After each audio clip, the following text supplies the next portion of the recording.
I'd like to welcome you. HD Studios presents The Garage. Tell me a couple of things that you remember about Jesse. I mean, I remember everything. He was a mama's boy. Yeah. He loved me to pieces, and you couldn't say nothing about me. True love ain't easy. Girl, I know it's you, cause you complete me. And I just don't want. I look so bad. When you're still a baby? Really? That's like the one thing that I will cherish for the rest of my life. He was a good kid. He loved money, that was a problem. Right here, this my kind of shit right here. Y'all know me, son.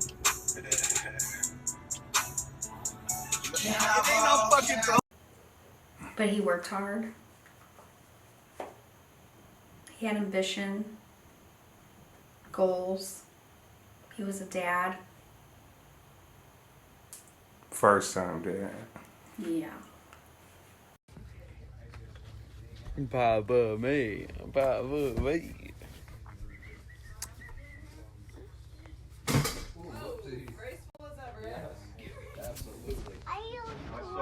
Oh, look at them toes. Oh, bro.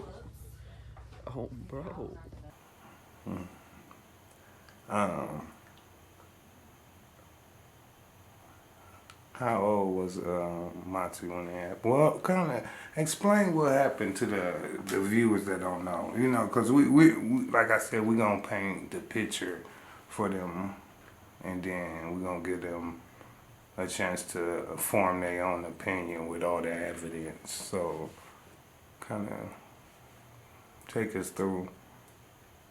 Like that night? Well, we're here today because February 28th, 2019, my son Jesse Michalak was in a car accident with his friend Charles Quinn, and the outcome was unimaginable.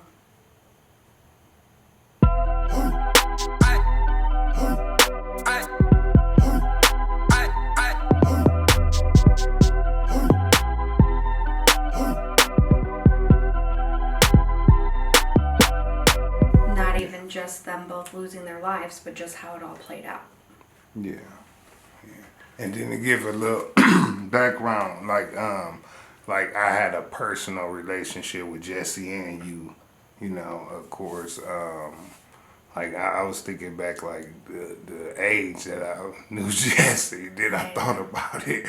Jesse used to walk around with that Binky. yeah, but he did that into a later age. Yeah. Yeah, till he was 5. Yeah, so I think BJM, we used to work together, you know. Yeah, he was born at BJM. Yeah. So that was, you known him his whole life. Yeah, that's crazy. And what? 21. He was 21 years old. That's a long time. Yeah. I remember him riding on them the Dirt bikes. Dirt bikes, yeah. He was little. I was like, yeah. Right. Like you riding them like a grown man. Yes, he did. Yeah. So he you know, he was full of energy, you know, and Totally agree. yeah. Up until that day, Yeah. he kept me on my toes. And you too. Yeah. Well, like I kind of been going over the reports and stuff, so. Well, and I was going to say, I've only seen one report. Yeah. Like read, if you can read that for me at the bottom where it say Unit 1, and then Unit 1 is Jesse. Yeah. You know, at the bottom of that square. So Unit 1 was traveling southbound on Fry's Avenue. Unit 1 hit a pile of frozen snow, then hit a guardrail at the end of the dead-end road. This caused the vehicle to become airborne. Unit 1 traveled in the air, flipping down a large embankment and into Swan Creek. Unit 1 final rest position was upside down in Swan Creek. Unit 1 was fully submerged in Swan Creek. Toledo Fire Department responded and attempted to locate anyone inside of Unit 1, but they were unsuccessful. Both occupants were eventually located and recovered in the daylight. And you was on the scene that night, right? Yes.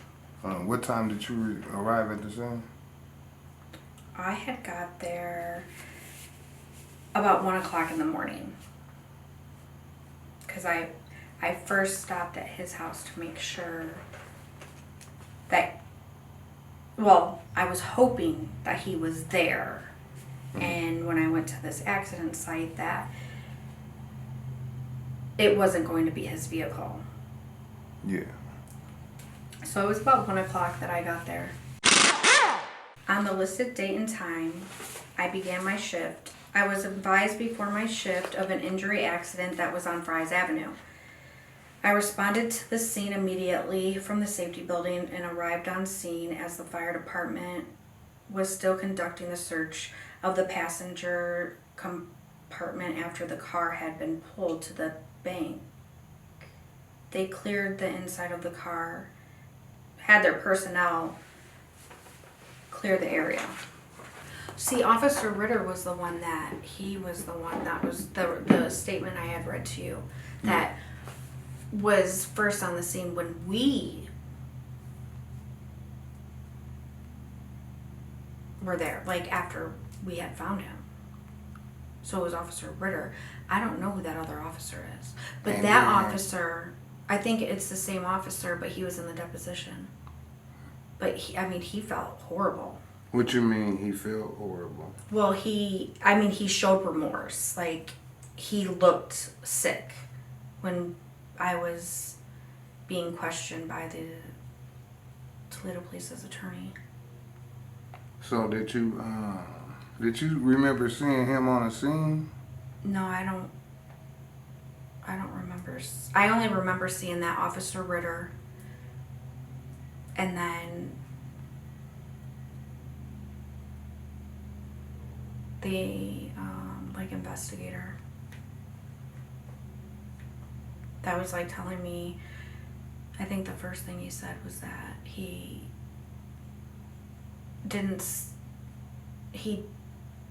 passed on impact, and then he passed on because he had hypothermia.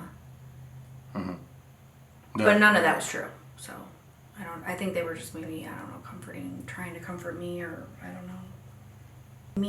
I only had contact with 2 officers, but that was after the fact. That was like, What was the officer you had the altercation with? Ritter. Ritter. Yeah. Yeah, because this officer, that name is all over the report. And I think it's because he was, like, when the accident first happened, he may have been the one to write up the first original report. But I've never seen that report. Like, where it just said that they were going to come back for a car recovery. Because no bodies, like, were found in the car. So because I figured that first report would have been The report. Yeah, something that I would see, and then it would like trickle down. Like, oh well, then the family came, but I mean, there was an officer. I think there were 3 officers when Josh and I were down looking, and they were across the creek. And explain to the people who Josh is. Josh is my brother. He's actually the one that climbed in the car. And determined that Jesse was still in the car. He kicked out this back window, then he ended up peeling this window. So that is the passenger side. Okay. And that's how he got in on the passenger side. But you saying that isn't the passenger side? No, this is the passenger side. Okay. You thought it was the driver's side he did that to? Okay.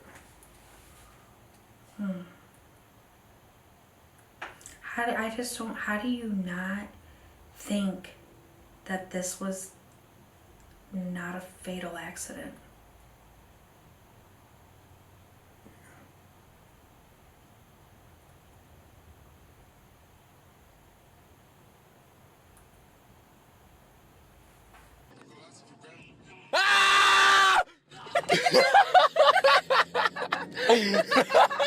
Come on, bro.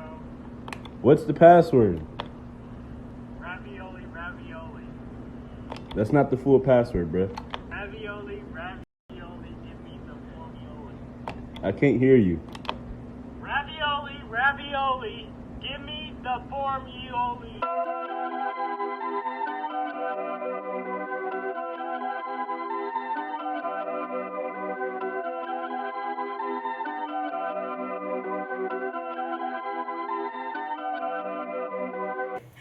We were down there searching for 3 hours, and So when y'all found them, was any police officers there? no. Y'all had to call. Yeah, we called, but then this is when they're saying that they had sent Officer Ritter would respond back to the scene and check the location. Shortly after 7:05 said he would respond back to the location. A call came in that the family was on the scene and located the body. What made him go back to the scene? Well, in this it's saying that Officer Dustin Yeah. said he contacted Unit 705 Sergeant Ritter, and he said he would respond back to the scene and check the location. That's convenient. Yeah. Right. But then, before he got there, we called and said we found him already, so. 7:05 then arrived on scene and called for additional crew to secure the scene. I arrived on scene and climbed back down the steep embankment. At this time, several hours had passed, and it was nearly 04:30 hours. The water level had receded where the dashboard of the car was now visible. So they saying when they pulled it out, it was still in the water. No, it wasn't. Well, okay, it was like 19 degrees. Where's the water gonna recede to? Like, it's so cold. It was cold. Yeah, see, that's what I was trying to find out. I don't know. Right. Like, what would make a tide go in and out? But that is Swan Creek. Do it have a tide? No, I mean, Well, yeah, it do because it's hooked to downtown. but you could see, it was so cold and it was like windy too. You could see the water, like, you could see it flowing. Yeah. But I got there around 1 o'clock and the car was in the same position that it was when we found him. Yeah. So by this time they done cleared the car twice. You know, so this one I never understand. In the report it says that they cleared it in the car, and when it was in the water, they pulled it out the water, cleared it again. Like, that's what I never understood. Like, they got it where y'all found the car, Right. and then, like, read on.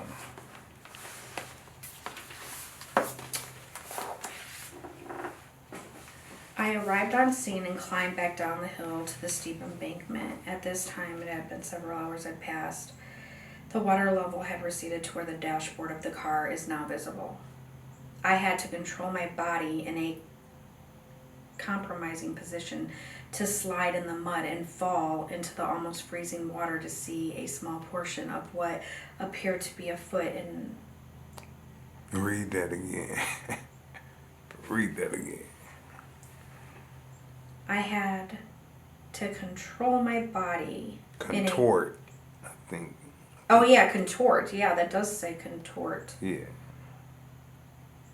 I had to contort my body in a compromising position to slip in the mud and fall into the almost freezing water to see a small portion of what appeared to be a foot and the ankle.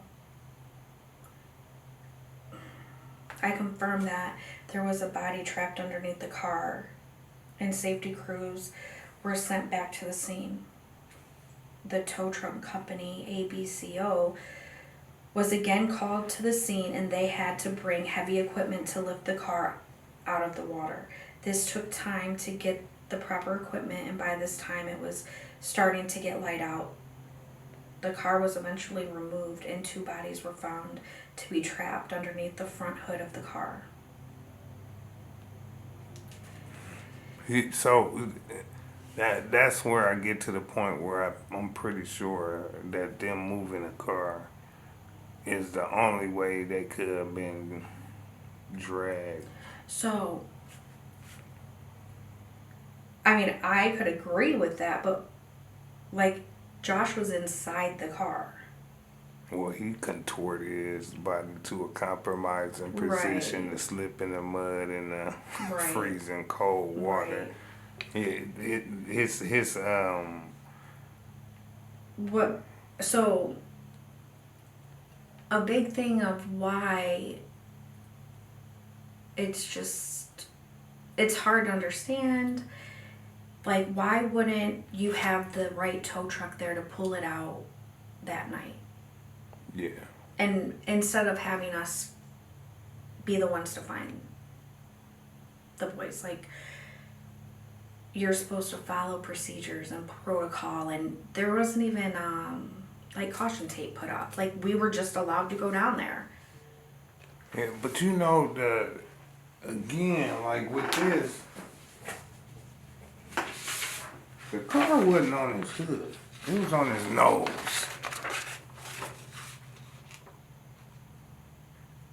You know, and that's what the picture shows too. Well, I think what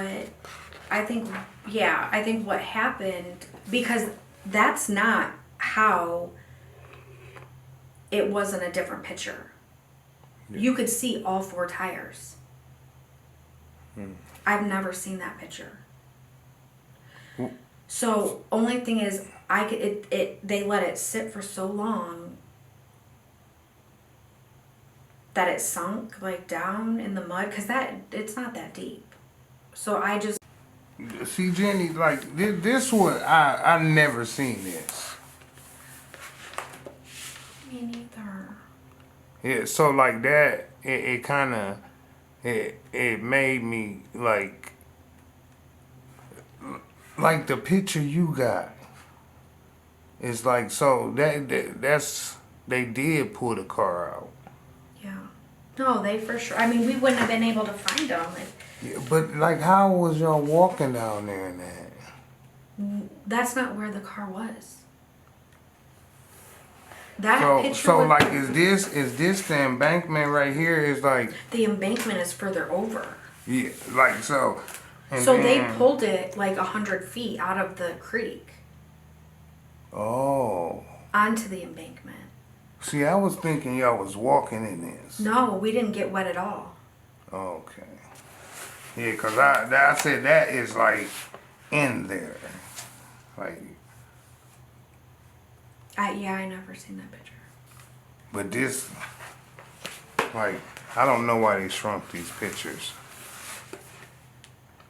Like this, where they got in the car and cleared it. Is that That's when they in the water. so? Right there, see where his that at the like Right end? here, Yeah, that's the embankment. where the car was when y'all got Yeah. there. So.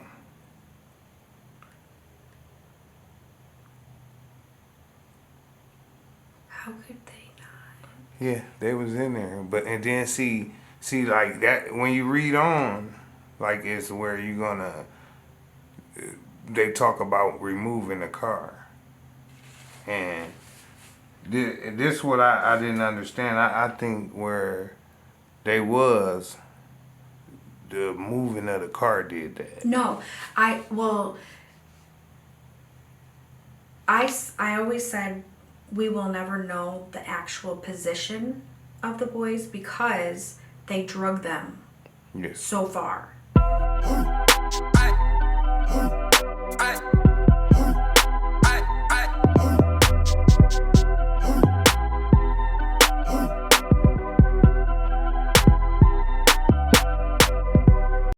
Overall,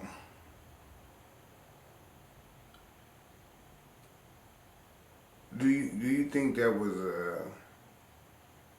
undercover, or could that have been Jesse Carr? I don't know. I mean, I have to see it again, but I feel like that car is going pretty fucking fast. Yeah, and it just, if that was the police, they would have had the lights on. It honestly seemed like it was that car was getting chased. Yeah. Yeah, or that I said that could they have had it pulled over someone else? But I don't see it in the next video. Right. Because, see, my thing, when the police brought up, well, could he have been being chased? I'm like, well, could you guys have been chasing him? Yeah. And then, like, I just got a feeling like, well, okay, say they were chasing him, and they're like, oh, well, it's a dead end. So I'm thinking they probably, like, held back because he has nowhere to go. Mm-hmm. But not knowing that it, was a dead end street. Because at first they tried to tell me that, well, they asked if he ever tried to hurt himself. Because they think he may have tried to commit suicide, or he succeeded in committing suicide. I'm like, no, I would never think that. Because they said he didn't try to stop. But like I said, they're telling me all these different things. Like he died on impact, he died of hypothermia, and none of that ended up being the case. Mm-hmm. Both boys drowned. So when they had said that he hadn't tried to stop, later on after investigate that, they did call me and said, we just wanted to let you know that he did try to indeed stop. But he ended up like cutting it to the left, and because of that snow embankment, he like clipped it and went like that way airborne, like 75 feet in the air, I think they said. And you said a guy had just shoveled the snow or something on that street, so it was like a... Yeah, they said that the city never comes down and plows. So this guy does it that lives on the street, and he just pushes it against the guardrail, which you've seen how little the guardrail is.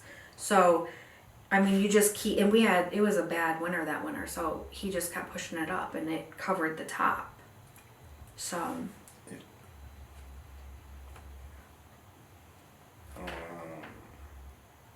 But I'll never forget that. When we first got there,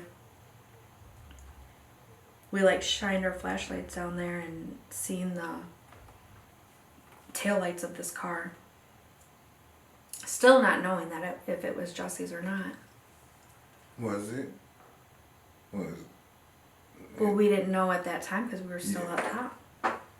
But then I stayed up with the baby because Sonia came with me and we had the baby, and she climbed down and said she knew it was his car because she seen Mossy's sock in the back seat. Or in the trunk, one of the two. I think it was the trunk. But she climbed down there by herself in the dark. Yeah.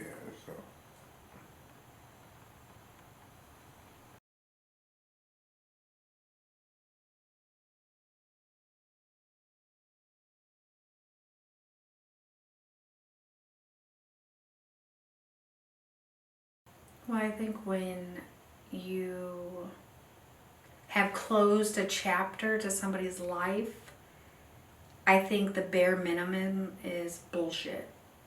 Yeah. I mean, especially when it played out the way it did. No, and then that's when you start.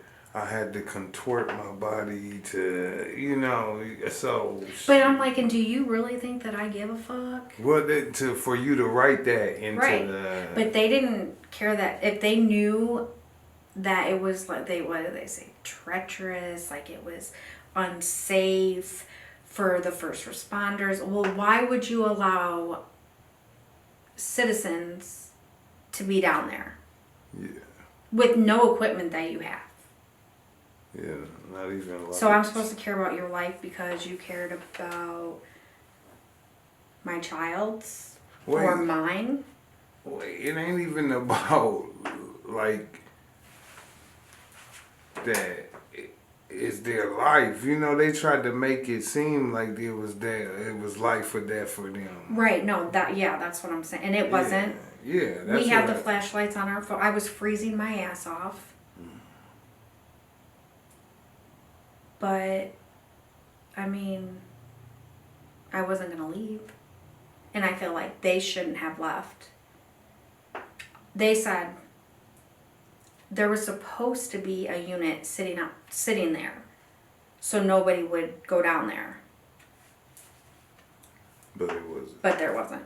Well, they said, so they did say that, well, the unit would circle around and like come and go. So when we were down there searching, my mom was up in the car with Mossy. And she said there was like a few like occasions where a police officer would come down the street, he would turn in a driveway, and then he would back out. And he would not even like come just like, what are you guys doing? Because one of the reasons they were gonna arrest us was because it was a secure scene. Like we weren't supposed to be there. But they said in the report they never secured the scene. Right. Yeah. But I think I've always had the utmost respect for first responders, especially the mess that they always, have to deal with. But this made me realize, like, people aren't becoming first responders because they care. And it's not like back in the day where there were volunteer firefighters. They did it because they wanted to help. No, it's about benefits and a paycheck. So I don't forget a lot of things. And I think a week later, it was a gentleman had gotten in an accident. And the car was there, but the guy wasn't. What do you mean? He left? Well, that's what the police assume, that he just left. Well, then like a week later, the brother's like, well, I can't find my brother. Like I haven't heard nothing from him. He flew over a guardrail. But had they took time to look around, he wouldn't have been there for a week. In Toledo? I want to say it was on the highway. So I'm not... Around this area? Yes, around the area. But then it was just... Swan Creek is like... Oh yeah, I know. While growing up, I know 2 or 3 people that died in it. Well, then the one boy, Daniel, he was being chased by the police. Oh yeah. Went into Swan Creek and was never returned. They found him in Swan Creek. Yeah, they found like him. months later. And I went searching for him. Like me and my sister, we went down there looking for him. We walked the creek and we didn't walk across the side of Holly. So we were on the Libby side. And we just worked our way down that way. Yeah. And he was on that other side. And then, you know, that's exactly where I know somebody was running from the police, jumped over the bridge and never, well, they found him later. And then somebody jumped over the bridge down on City Park. Yeah. Man, I wonder, is it a recording of how many deaths Swan Creek is? I know, right? I wonder. Because there's been a lot. Yeah. Because I Googled it, and I mean, even back in the day, like drownings and. Yeah. But I don't know. You think about a lot of things, and like, obviously, I wish a lot of things could have been different. I wish it would have been handled different. I mean, were the boys drinking? Yes. I'm not condoning that. Like, I'm not in supportive. He knew better, you know?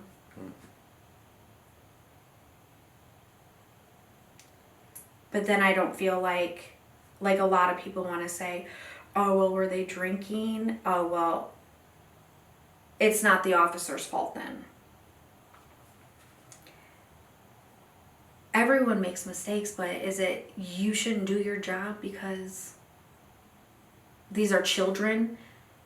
Well, and it was, you know, said to, like, I'm allowing my child to do this. Jesse was 21. Yeah. He was an adult. He didn't even live at home.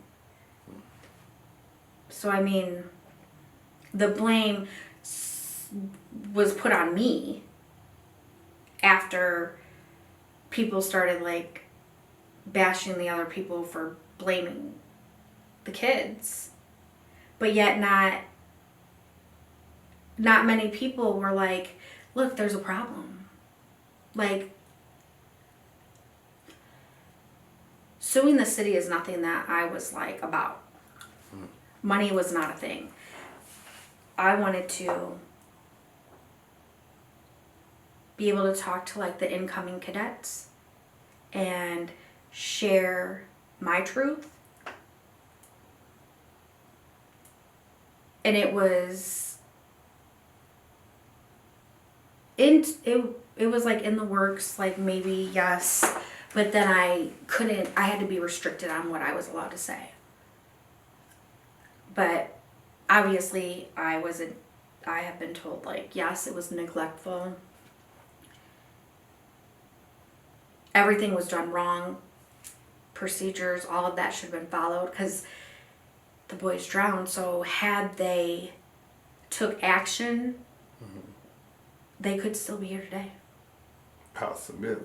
I mean, from the autopsy report, drowning is the only factor. So I think Jesse had like a cut in his spleen, but would have healed itself.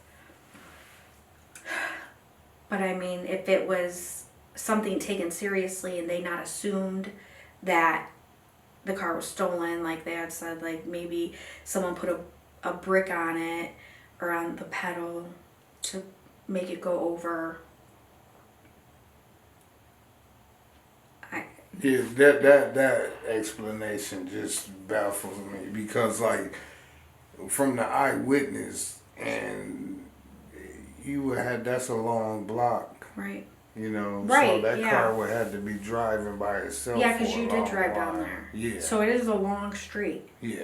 But I mean, even the witness said that he told them that no one left the car. Like, do not leave. So, like, what they say, they searched for, like, over 2 hours. That's a different statement from what the witness said. Honestly, it seemed like it was no search. Like, No. until they was in the water. Like, with the, with that. Well, and it goes deeper, like, so I've talked to, like, other fire departments that aren't Toledo, that are, like, outskirts, like Springfield, Perrysburg, and everyone, had this been in their district, it wouldn't have happened like that. So then it was, well, I should bring up, well, how come the highway patrol wasn't called onto this? Because it's like airport highway right there. Yeah. But then I was also informed that I needed to look into why Chief Byrne didn't come.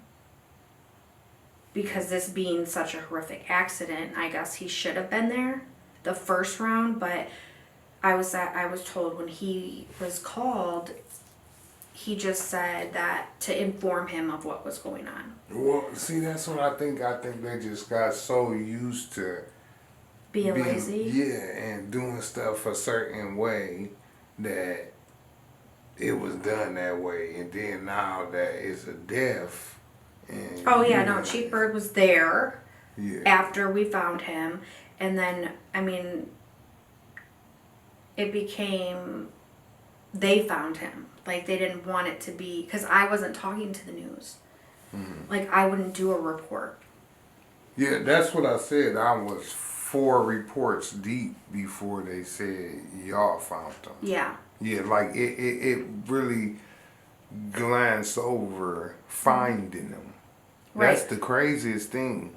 Well, I think it ended up going that route because I wasn't getting answers. I wasn't getting, like, the truth of what happened. Like, why were they left down there? Why was I able to be searched? So I ended up contacting a councilman. And that's when you see the report of he wanted to look into it. Yeah. And then when he got back to me, he's just said that, you know, from what he could tell, they did everything that they could. So then I proceeded to tell him, like, well, this happened and they had said this and they didn't contact me because there were no plates on the car. And he ended up saying that he was going to look further into it. And then I never heard anything about it again.